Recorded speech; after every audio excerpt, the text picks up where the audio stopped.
నమస్తే, నేను లక్ష్మణ్. అమరావతిలో అన్ని రకాల పనులు దాదాపు 20 సివిల్ వర్క్స్ని గుర్తించారు సిఆర్డీఏ. దానికి ప్రభుత్వం ఆమోద ముద్ర వేసింది. దాదాపు 20,000 కోట్లు వెచ్చించి తొలి మలి దశల్లో 2 దశల్లో టోటల్ ఇన్ఫ్రాస్ట్రక్చర్ని సెట్ చేస్తున్నారు కూటమి ప్రభుత్వం. అయితే అక్కడ ఏవేవి సివిల్ వర్క్స్ రానున్నాయి, ఆ సివిల్ వర్క్స్ వల్ల రాజధాని డెవలప్ ఏ విధంగా జరిగింది, అదేవిధంగా నవ్యాంధ్ర రాజధాని ఎటువంటి కొత్త పుంతలు కొత్త రకం కనిపించనుంది, అనేక అంశాలపైన రాజధాని నిర్మాణంపైన అనేక అంశాలపైన మనతో మాట్లాడడానికి ప్రముఖ రాజకీయ విశ్లేషకులు మధుసూదన్ రెడ్డి స్టూడియోలో అందుబాటులో ఉన్నారు. ఆయనతో మాట్లాడే ప్రయత్నం చేద్దాం. సార్ నమస్తే. సార్ నమస్కారం. మధుసూదన్ రెడ్డి గారు, సిఆర్డీఏ గుర్తించిన పనులకు కూటమి ప్రభుత్వం ఆమోదం తెలిపింది. మున్సిపల్ మంత్రి గారు నారాయణ గారు కూడా మాట్లాడారు. టోటల్గా రాజధాని యొక్క సర్వతోముఖ అభివృద్ధికి, అదేవిధంగా భూములు ఇచ్చిన రైతులకు కూడా ఈరోజు కూడా లాటరీ విధానం ద్వారా వాళ్ళకి ఫ్లాట్స్ కేటాయిస్తున్న పరిస్థితి అయితే ఉంది. గతానికి ఇప్పటికి మధ్య వ్యత్యాసం అంటే ఏం చెప్తారు? ఇప్పుడు కాని కాలము అంటారు. ఈ పదం తెలుగులో చాలా సుపరితమైనది. కాని కాలము అంటే చెడు కాలం. తెలుగులో ఏమంటారంటే చెడు కాలము అంటారు. అదేవిధంగా మనకి కాకశోకము అంటారు. గడిచినటువంటి 5 ఏళ్ళు అతి దుఃఖంతో అమరావతికి భూములు ఇచ్చినటువంటి రైతులు కాని శోకం, అతి దుఃఖంతో ఎప్పుడు ఏం జరగద్దనంట ఫలితాలు వచ్చిందాక భయంగా ఉన్నటువంటి పరిస్థితి నాటి దుస్థితి. అయితే 2019 ఎలక్షన్కు ముందు కాకమ్మ కథలు అంటే పిట్ట కథలు, ఈ కాకమ్మ కబుర్లు కాకమ్మ కథలు చెప్పి అధికారంలోకి వచ్చాడు ఈ పులివెందల కాకరి అంటే మాయగాడు. నేను చెప్పిన పదాలనే ఆ విధంగా కావరిగాడు, కావరిగాడు అంటే దూర్తుడు అని అర్థం, దుర్మార్గుడు అని అర్థం. ఈ కావరగాడి పాలనలో అన్నీ నాశనం అయిపోయింది. రాజధాని నాశనం అయిపోయింది, ఇరిగేషన్ పడకేసిపోయింది, వ్యవసాయం కల్లోలమైపోయింది, సర్వం నాశనం అయిపోయింది, దోపిడీ అధికమైపోయింది. అయితే ఇక్కడ మనం ఆలోచించాల్సింది ఏంటంటే 2014-19 మధ్యకాలంలో రాజధానికి ఒక డ్రాఫ్ట్ తయారు చేసాడు అప్పుడు నారాయణ గారు. ఆ నారాయణ గారు డ్రాఫ్ట్ చేసి టోటల్ అంచనా వ్యయము 41,000 కోట్లు అంచనా వ్యయం వేసి 5,000 కోట్లు ఖర్చు పెట్టాడు అప్పుడు. ఇప్పుడు నేను చెప్పినటువంటి ఈ కలికాల కాకరి, ఈ కలికాల కావరిగాడు చేసిన ఫలితంగా ఇప్పుడు ఏం చేసిందంటే వ్యయం 45% పెరిగింది. అక్కడ పనిచేస్తున్న కంపెనీలన్నీ ఎల్లగొట్టేశాడు. సింగపూర్ వాళ్ళ మీద కేసులు పెట్టాడు. నార్మన్ పోస్ట్ రోళ్ళు డిజైన్ ఇస్తే వాళ్ళని ఎల్లగొట్టారు. వాళ్ళందరినీ బతిమలాడి మాట్లాడుతూ ఉంటే ఇప్పుడు 24-29 మధ్యకాలంలో రాజధాని పనుల యొక్క అంచనా వ్యయం వేశారు. నియర్ బై 60,000 కోట్లని అంచనా వ్యయం వేసి తొలి దశ టెండర్లు పిలిచారు. ఎంతకి? 11,467.27 కోట్లకి. 11,467.27 కోట్లు. మళ్ళీ మన రెండో దశలో మళ్ళీ టెండర్లకి ప్రభుత్వం ఆమోదించింది, అంటే సిఆర్డీఏ ఆమోదించింది. అంటే ఫస్ట్ 11,467.27 కోట్లకి సిఆర్డీఏ ఆమోదించింది, ప్రభుత్వం క్యాబినెట్ ఆమోదించింది. దాటికి టెండర్లు కూడా పిలుస్తున్నారు. తర్వాత నిన్న సిఆర్డీఏ ఆమోదించినటువంటి పనులు దాదాపుగా 8,821 లక్షలు మళ్ళీ మడివేత. ఓవరాల్గా కలుపుకుండేలకి మనకి 20,288.41 లక్షల పనులకి టెండరు వచ్చిందన్నమాట. ఆ విధంగా మనం ఆలోచిస్తే 60,000 కోట్లు ఖర్చు పెట్టాలంటే మొదటి సంవత్సరంలోనే ఇంత పిలిచారు.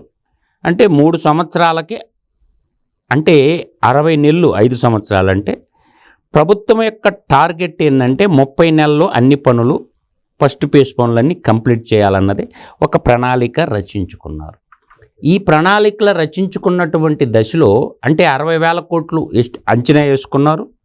గతంలో 41,000 కోట్లు అంచనా వేసుకొని 45% పెరిగిన ధరల పరికంగా అంతకుముందు 5,000 కోట్లు ఖర్చు పెట్టున్నారు. అంటే ఇప్పుడు అంచనా వేసింది 60,000 కోట్లు. ఈ 60,000 కోట్లు కూడా విడతల వారీగా ఖర్చు పెట్టుకుంటూ 30 నెలల్లో రాజధానిని కంప్లీట్ చేసి వాటిల్లో రైతులకి ఇచ్చినటువంటి ప్లాట్లు ఏవైతే ఉన్నాయో వాటిలో మౌలిక వసతులు ఇంటర్నల్ రోడ్లు కానీ డ్రైనేజ్ కానీ గ్యాస్ కనెక్షన్ కానీ అండర్ గ్రౌండ్ కేబుల్ వేసి ఒక రైతులకి ఇచ్చిన ప్లాట్లకే 3,807,73,00,000 పెట్టారు. రైతులకి ఇచ్చిన లేఅవుట్ల అభివృద్ధికి 5 లేఅవుట్ల అభివృద్ధి చేస్తున్నారు. అంటే లేఅవుట్లు అభివృద్ధి చేసి రైతులకి ఇచ్చేస్తే వాళ్ళకి ఇంకా కౌలు ఇవ్వాల్సిన అవసరం కూడా లేకుండా పోద్ది. వాళ్ళ ప్లాట్లు వాళ్ళకి అందుబాటులో ఇచ్చింది. అంటే కౌలు తగ్గిపోద్ది. అంటే ప్రతి సంవత్సరం కౌలు ఇస్తున్నారు కదా రైతులకి. అందువల్ల ఏంటంటే వాళ్ళకి ప్లాట్లు అభివృద్ధి చేసేసి వాళ్ళ ప్లాట్లు వాళ్ళకి ఇచ్చేస్తే వాళ్ళకి ఇచ్చే పింఛను లేకుండా పోతుంది, వాళ్ళకి ఇచ్చేటటువంటి కౌలు కూడా చెల్లింపు లేకుండా పోతుంది. తర్వాత నీకు అక్కడ రాజధానిలో ప్లాట్ల రిజిస్ట్రేషన్ కూడా మందగిచ్చిపోయి ఉంది. దాదాపు 65,000 పైకిబడి రిజిస్ట్రేషన్లు జరగాల్సి ఉంటే రైతులకి ఇచ్చే రిజిస్ట్రేషన్లు ఒక 41,000 42,000 రిజిస్ట్రేషన్లు అయిపోయి ఉండి మిగతాయి కూడా సంవత్సరం టార్గెట్ పెట్టుకుని మిగతాయి కూడా ప్లాట్లు ముందు రిజిస్ట్రేషన్ అంటే వాళ్ళు రీసేల్ చేసుకోవాలన్నా అమ్మాలన్నా కొనాలన్నా ప్లాట్లు రిజిస్ట్రేషన్ అయ్యి ఉండాలి. కాబట్టి దాన్ని కూడా సిఆర్డిఏ వాళ్ళు యుద్ధ ప్రాతిపదికన చేస్తున్నారు. అందువల్ల నేనంటుండేది ఏంటి 14 ప్రధాన రహదారులు వాటికి కూడా 14 రహదారులు అంటే ఇంటర్నల్ రహదారులు ఉంటాయి కదా మెయిన్ రహదారులకు కూడా టెండర్ పిలిచేసి 14 ప్యాకేజీలుగా అంటే పనిని విభజించడం వల్ల తొందరగా వాళ్ళకి టైం బాండ్ పెట్టడం వల్ల క్వాలిటీ చెక్ చేసుకోవటానికి దానికి కూడా ఒక 4,521 కోట్ల రూపాయలు ఇంటర్నల్ రహదారులకి అంటే సీడ్ యాక్సెస్ రోడ్డు వేరు ఇంటర్నల్ రహదారులకి వీటిలో బడ్జెట్ అలొకేషన్ చేసేసారు. పనులు 30 నెలల్లో కంప్లీట్ చేస్తారు. ఫేజ్ 1 అంటారు దీన్ని. తర్వాత మళ్ళీ అవుటర్ రింగ్ రోడ్డు సపరేటు, రైల్వేది సపరేటు, మళ్ళీ నేషనల్ హైవేకి సంబంధించి అవి సపరేట్గా ఉంటాయి. కానీ ఇవన్నీ కూడా ఏంటంటే పాలనాపరమైనటువంటి సంబంధాలు రాజధానికి భూములు ఇచ్చినటువంటి రైతులకి న్యాయం చేయాల్సి కాబట్టి వాళ్ళకి మౌలిక వసతులు అంటే ఏముంటుంది ఒక పాఠశాల నిర్మిస్తారు, అక్కడ అండర్ గ్రౌండ్ డ్రైనేజ్ చేస్తారు, డ్రింకింగ్ వాటరు, ఎలక్ట్రిసిటీ పోల్స్ ఏ డిపార్ట్మెంట్ పని అందులో అమరావతిలో కూడా కరెంటు పోల్స్ ఉండవు. అండర్ గ్రౌండ్ కేబుల్ అన్నీ ఇంటర్నెట్ కానీ గ్యాస్ కనెక్షన్ కానీ అన్నీ అండర్ గ్రౌండే పైన మీకేం అవుపాడు. అందువల్ల ఒక ప్లానింగ్ సిటీ కాబట్టి అద్భుతమైన నగరంగా రూపుదిద్దుట అమరావతి రైతుల్లో ఆనందోత్సవాలతో వెల్లువిరుస్తున్నారు. గడిచినటువంటి 5 ఏళ్లలో నేను ఇందాక పదాలు కొన్ని చెప్పాను కదా నీకు. 2019 ఎలక్షన్కి ముందు కాకమ్మ కథలు కాకమ్మ కబుర్లు చెప్పి ఒక్క ఛాన్స్ అంటే అవకాశం ఇచ్చారు. అడుక్కుంటే ఇళ్ల ముందుకు వచ్చి అడుక్కుంటే వచ్చాడు కాబట్టి వాడి చీడ పేడ వదిలిపోయింది. ఒక కలికాల జగనాసురుణ్ణి చేసుకున్నారు కాబట్టి అమరావతి రైతుల్లో ఇప్పుడైతే ఆనందం వెల్లువిరుస్తుందని మాత్రం నేను చెప్పగలను. అమరావతి భారతదేశంలోనే అత్యున్నతమైన నగరంగా తీర్చిదిద్దబోతుంది. ఒకప్పుడు సింగపూర్ అనేటటువంటి హేళన చేసిన వాళ్ళందరూ కూడా రాజధాని నగరం నిర్మాణం జరిగిన తర్వాత సింగపూర్ని తలదన్నే రాజధాని మన కళ్ళ ముందు చంద్రబాబు నాయుడు గారి గణరాజ్యంలో చంద్రబాబు నాయుడు గారి గణరాలు ఆవిష్కృతం కాబోతుంది. కళ్ళున్న కబోదులు కళ్ళున్న ప్రతి కబోది చూస్తాడు. అందువల్ల ఏంటంటే కళ్ళు లేని కబోదులు చూడలేరు, కానీ కళ్ళున్న ప్రతి ఓడు కళ్ళతో మాత్రం ఖచ్చితంగా చూస్తారు. చంద్రబాబు నాయుడు గారి యొక్క చరిత్ర, చంద్రబాబు నాయుడు గారి యొక్క పేరు చరితార్థమై ఆచంద్ర తారార్కమై ఎలుగొందబోతుంది. అమరావతి నగర నిర్మాణ ప్రదాత ఎవర్రా అంటే చంద్రబాబు నాయుడు ఆయన్ని చరిత్రలో సువర్ణాక్షరాలతో లిఖించబడబోతుంది. చరిత్రలో తనకు ఒక పేజీ ఉండాలని చంద్రబాబు నాయుడు గారికి చరిత్ర చింపితే చినిగిపోయేది కాదు, శాశ్వతమైన తన జన్మ చరితార్థమై ఆచంద్ర తారార్కమై నిలవడానికి అమరావతి ఒక తార్కాణంగా నిలబడబోతుందని మాత్రం నేను ఘంటాపథంగా చెప్పగలను. ఇప్పుడు గతంలో చూసుకుంటే రైతులు 4 సంవత్సరాలు ఉద్యమాలు చేశారు. అక్కడున్న రాజధాని భూములు ఇచ్చిన భూములు మొత్తం అటవీ ప్రాంతంలో తయారైంది. వచ్చిన తర్వాత జంగల్ క్లియరెన్స్ చేసుకుంటూ పోతున్నారు. ఇప్పుడేమో మౌలిక వసతులకు సంబంధించి పెద్ద ఎత్తున 1,000 కోట్లు వెచ్చించి చేస్తున్నారు. అయినా రాజధాని 3 రాజధానులు అంటాడు జగన్మోహన్ రెడ్డి. ఇప్పటికి కూడా 3 రాజధానులే అంటాడు. రాజధాని అమరావతి మీద ఇంకా విషయం కక్కుతూనే ఉంటాడు. ఎందుకు? నేననేది తిక్కలోడి పెళ్ళికి ఎన్నోసార్లు చెప్పి సామెత నేను. తిక్కలోడి పెళ్ళికి పందిరేస్తే తోకతో కొడితే పడిపోయిందంట. అదొక పార్టీ, వాడు ఒక నాయకుడు. ఇప్పుడు సీమాంధ్ర నేల మీద అది అవినీతి ప్రతివ్రత. ఆ అవినీతి ప్రతివ్రత గురించి నన్ను అడగబోకని ఇంకా మర్చిపో. నేనైతే మర్చిపోయినా. ఇంకా వాడికి మిగిలినది జైలు జీవితమే. వాడికి ప్రజాక్షేత్రంలో బతికే అర్హత వాడికి లేదు. కాబట్టి వాడు ఒక నరరూప రాక్షసుడు. పురాణాల్లో చదువుకున్నాం, ఇప్పుడు ప్రత్యక్షంగా చూస్తున్నాం. అందువల్ల ఏంటంటే వాడు సొంత జిల్లాకే ఏం చేయలేనోడు, అమ్మకి అన్నం పెట్టినోడు పిన్నమ్మకి బంగారు గాజులు చేసిందంట. ముందు వాడు కన్న తల్లిని తెచ్చుకొని ఇంట్లో పెట్టుకొని తోడబుట్టి అప్పచెల్లెల్ని ఇంటికి పిలిచి చీరా సారీ పెట్టి పంపిమని చెప్పు. అందువల్ల అతి మంచితనం అంట, అతి దుర్మార్గుడు. వాడు వాడే పదాలు చూసినా అతి మంచితనం అంట, అతి దుర్మార్గుడు. అంటే మానవ రూపంలో ఉన్నటువంటి కోర జంతువు వాడు, కర్కోటకుడు. అందువల్ల అటువంటి వాడు మానవ సమాజంలో సంచరించడం సమాజానికి మంచిది కాదు. ఒక కుల ఉన్మాది, ఒక మత ఉన్మాది అని కూడా నేను చెప్పగలను. వాడు కుల ఉన్మాది, మత ఉన్మాది. వాడు కులం ఏదో కూడా వాడికి తెలియదు, వాడు చెప్పటంలే. అందరు అడగతారు, ఒరే నీ కులం ఏంటో చెప్పరా అంటే వాడు కులం కూడా వాడు చెప్పుకోలేనటువంటి పరిస్థితి, దుస్థితి. అదంటే నా కులం మానవ కులం, నా ఊరు శ్రీకాకుళం అన్న ఆశ్చర్యపోనక్కర్లే. అందువల్ల ఏంటంటే పాలిగాడి పని అయిపోయింది. వాడు పాపాత్ముడు, దుర్మార్గుడు. అందువల్ల వాడికి భూమి మీద బతికే అర్హత లేదు. వాడి గురించి ఇంకా మనం మాట్లాడుకోవటం మనల్ని మనం కించపరుచుకున్నట్లు అవుతుంది, మనల్ని మనం చిన్న చేసుకున్నట్టు మర్చిపోయినారు ప్రజలు. అందువల్ల వాడు పీకి కట్టలు కట్టగలదు. వాడే అవినీతి సొమ్ము ద్వారా కొన్ని సభలు పెట్టుకుంటవచ్చు. అది కూడా చంద్రబాబు నాయుడు అతి మంచితనం వల్ల మనగలుగుతున్నాడే కానీ తప్ప వాళ్ళలాగా వ్యవహరిస్తే ఇంతసేపు ఆయన సినిమా ఉండదు. RRR కేసులో 307లో ముద్దాయిగా ఉన్నాడు కాబట్టి ఎత్తి లోపలేస్తారు. ఏదో ఒక స్కానంలో అవినీతి నిలువెల్లా వాడి అరికాల నుంచి నడి జుట్టు దాకా అంత అవినీతి పరుడే కదా. అందువల్ల చంద్రబాబు నాయుడు గారి అతి మంచితనం వల్ల వాడు రోడ్ల మీద తిరుగుతుండు. చంద్రబాబు నాయుడు గారు తలుచుకుంటే వాడిని బొక్కలు వేయటం నిమిషం పట్టదు. కాబట్టి లిక్కర్ స్కామ్లు వేయచ్చు, బియ్యం స్కామ్లు వేయచ్చు, మొత్తం వాడేగా చేసింది. ఏకస్వామ్యమే కదా. ప్రజాస్వామ్యం ఎక్కడున్నది లక్ష్మణ్ గారు? మొత్తం ఏకస్వామ్యం. గంగవరం పోర్టు అమ్మేసిన దాంట్లో వేయచ్చు, అది మనకు 10.5% వాటా ఉన్నది. అమ్మటానికి వాడవుడు, కొనటానికి వాడవుడు. గంగవరం పోర్టులో కృష్ణపట్నం పోర్టు అవినీతిలో వేయచ్చు. కాబట్టి తెల్లరాయి కేసులు అవినీతిలో వేయచ్చు. లిక్కర్ స్కాము నేను నిన్న చెప్పాను కదా, 30x60x50 that is equal to 90,000 అని చెప్పా. సార్ 30 చెప్పాను కదా నేను, 60x30x50 ఈజ్ ఈక్వల్ టు 90,000.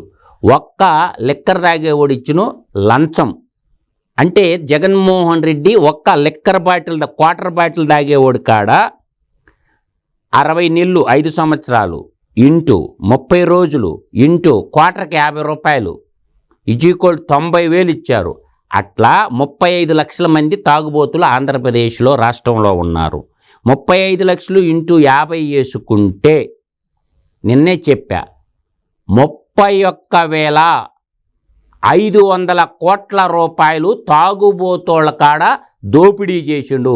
కాబట్టి తాగుబోతులు గల్లా పట్టుకొని అడగండి మా డబ్బులు మాకీమని.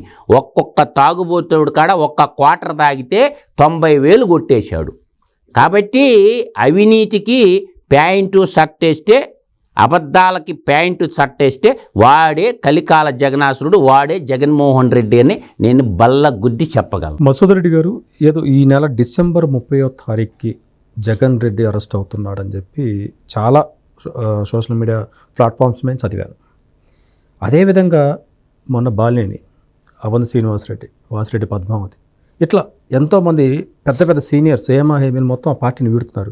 అంటే త్వరలో ఈయన అరెస్టు, ఆ తర్వాత పార్టీ భూస్థాపితం అనేది సైమల్టేనియస్గా జరిగిద్దంటారు. వాడు కాంగ్రెస్లో పార్టీ విలీనం చేయాలని విశ్వ ప్రయత్నం చేస్తున్నాడు. అది కుదరటంలే. కాంగ్రెస్ పార్టీలో యువజన శ్రామిక రైతు పార్టీ విలీనం చేసేసి విశ్వ ప్రయత్నం చేస్తున్నాడు. చీకట్లో కాంగ్రెస్ పెద్దోళ్ళతో మాట్లాడుతున్న మాట వాస్తవం.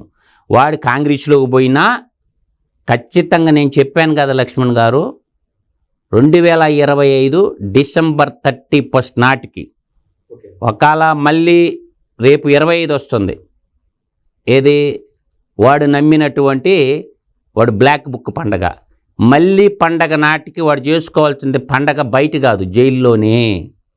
నేను చెప్పాను సుభాష్ సేన రేపు సమ్మర్ హాలిడేస్లో రామ్లీలా మైదానంలో ఈడ అఫిడవిట్లు ఈడ అవినీతి అంతా ప్రదర్శించి వాడి జడ్జిమెంట్ రప్పిస్తున్నారు. సుభాష్ సేన ఆల్ ఇండియా స్టూడెంట్ బ్లాక్ రంగంలోకి దిగుంది, ప్రణాళికలు రచించుకున్నారు, దానికి కావాల్సిన పర్మిషన్లన్నీ తెచ్చుకుంటున్నాము, రామ్లీలా మైదానానికి కావాల్సిన రెంట్ కడుతున్నాము. కాబట్టి ఏ కన్ను నిన్ను చూడలేదని మిగిసి పడుతుండవు కదా, రాజకీయ పార్టీలందరూ అలాయి బలాయి చేసుకోవచ్చు, ఒకరికొకరు మిలాఖత్ అయిపోవచ్చు, కానీ సుభాష్ సేన కొట్టే తొలి దెబ్బ జగన్మోహన్ రెడ్డికి వాడి అబ్బ గుర్తొస్తాడు. అందువల్ల ఈయనొక్కనే కాదు, ఈ అందరిని లాగతాం. ఒక అవినీతి ఉద్యమాన్ని ఊవెత్తిన ఎగిసిపడేటట్టు రాజకీయ పార్టీల్లో గుండెల్లో రైళ్లు బతికిచ్చేటటువంటి సుభాష్ సేన ఇంకా మరో స్వతంత్ర పోరాటానికి రామ్లీలా మైదానం వేదిక కాబోతుంది. దాన్ని రథసారథనై నడిపిస్తుండా, ఉంటే ఉంటాం, ఊరితే ఉంటాం. అందువల్ల ఏంటంటే ఈ అవినీతి పరులు ఎవడెవడైతే ఉన్నాడో మొత్తాన్ని ఎలికిదీస్తాం. సైమెంటల్స్ పార్లమెంటు కూడా నడబోతున్నవాడ, అసలు పార్లమెంట్లో ఏం జరుగుతుంది. కాబట్టి జగన్మోహన్ రెడ్డి అనేటువంటి అవినీతి పరుని భూమి మీద సంచరించడం అనేది జరగని పని. సుభాష్ సేన కొట్టే దెబ్బ, నేతాజీ సుభాష్ సేన కొట్టే దెబ్బ ఇప్పటికే చాలామంది ఎన్రోల్ చేసుకుని స్వచ్ఛందంగా మేము వస్తామన్నా ఆ ఉద్యమంలో పార్టిసిపేట్ చేస్తాం, కాబట్టి మీరు నాయకత్వం వహించండి అన్నాడు. ఒక తెలుగు బిడ్డగా నేను గర్వపడుతున్నాను. All India student black lawyers wing కథన రంగంలో దూకుతుంది. ప్రపంచవ్యాప్తంగా ఉన్న 14 దేశాల్లో సుభాష్ చంద్రబోస్ని అభిమానించే ప్రతి లాయర్ వస్తున్నారు.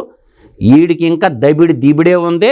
అందువల్ల ఏంటంటే వీడికి మిగిలింది ఈ డిసెంబర్ 25 పండగ చేసుకుంటాడేమో లేదో కానీ వచ్చే డిసెంబర్ 25 నాటికి ఈ బ్లాక్ బుక్ సీఎం ఖచ్చితంగా తీహార్ జైల్లో ఓచలో లెక్క పెట్టాల్సింది. వాడికి మిగిలింది ఇంకా ప్రజా జీవితం కాదు, జైలు జీవితమే. ఓకే, ఇది మీరు అంటున్నారు కాంగ్రెస్లో విలీనం చేస్తున్నా అని చెప్పి. నిన్న విజయసాయి రెడ్డి మాట్లాడుతూ ఇండియా కూటమి పగ్గాలు దీదీకి ఇస్తే బాగుండదని చెప్పి అంటాడు. ఎందుకు అట్లా తలతిక్క మాట్లాడు? అదే నేను అని చెప్పాను కదా, ఈ ఇండియా కూటమి కదా, మీరు తప్పు మాలుకుతుండో, మీరు ఇండియాని కంపేర్ చేయకుండా ఇండి కూటమి అది అని అంటే దీదీ పక్కకి వెళ్ళిపోయినారు అందరూ. అంటే తృణమూల్ కాంగ్రెసు ఇది కూడా యువజన శ్రామిక రైతు కాంగ్రెసే కదా ఇది కూడాను. కాబట్టి ఏంటంటే వాళ్ళు రాహుల్ గాంధీని వ్యతిరేకిస్తారు, ఆ పప్పులేం ఉడకో. ఇప్పుడు శివసేన వాళ్ళు కూడా పోతారంట దాంట్లోకి. ఏమైంది నేను శివసేన పరిస్థితి మహారాష్ట్ర ఎలక్షన్లా మహాయుతి దెబ్బకే ఒక ఆటో డ్రైవరు షిండే, ఒక ఆటో డ్రైవరు అతి సామాన్యుడు 54 సీట్లు వచ్చినాయా లేదా, 41 సీట్ల పవార్ కూడా. ఇవన్నీ ఏంటంటే కుటుంబ పార్టీలండి, జాతి హితం కోరే పార్టీలు కాదు ఇవన్నీ కూడా. వాళ్ళ వ్యక్తిగత స్వార్థం కోసం పుట్టిన పార్టీలే తప్ప, రాజ్యాకాంక్షతో అధికారం కోసం పుట్టిన పార్టీలే తప్ప, దేశ సౌభాగ్యాన్ని దేశ సౌభాతృత్వాన్ని కాపాడే పార్టీలు కాదు ఇవన్నీ కూడా. అవి మబ్బులో పడితే పొబ్బలో పోతాయి. అందువల్ల పుట్టగొడుగులు అంటాం చూసావా, పుట్టగొడుగులు, ఆ పుట్టగొడుగులు లాంటి పార్టీలు. అందువల్ల ఏంటంటే వాళ్ళ స్వార్థం కోసం పుట్టినవి కానీ దేశ సౌభ్రతత్వాన్ని దేశ సావర్ణిటీని దేశాన్ని కాపాడేటటువంటి పార్టీలు కాదు. వ్యక్తిగత పార్టీలు వాళ్ళ వల్ల దేశానికి నష్టమే తప్ప ప్రయోజనం ఏముండదు. జాతి ప్రయోజనాలు దృష్టిలో పెట్టుకొని పార్టీ పెట్టాలి కానీ వ్యక్తిగతంగా ప్రయోజనం వల్ల పార్టీలు పుట్టడం వల్ల దేశానికి ప్రమాద గంటికలు మోగతాయి.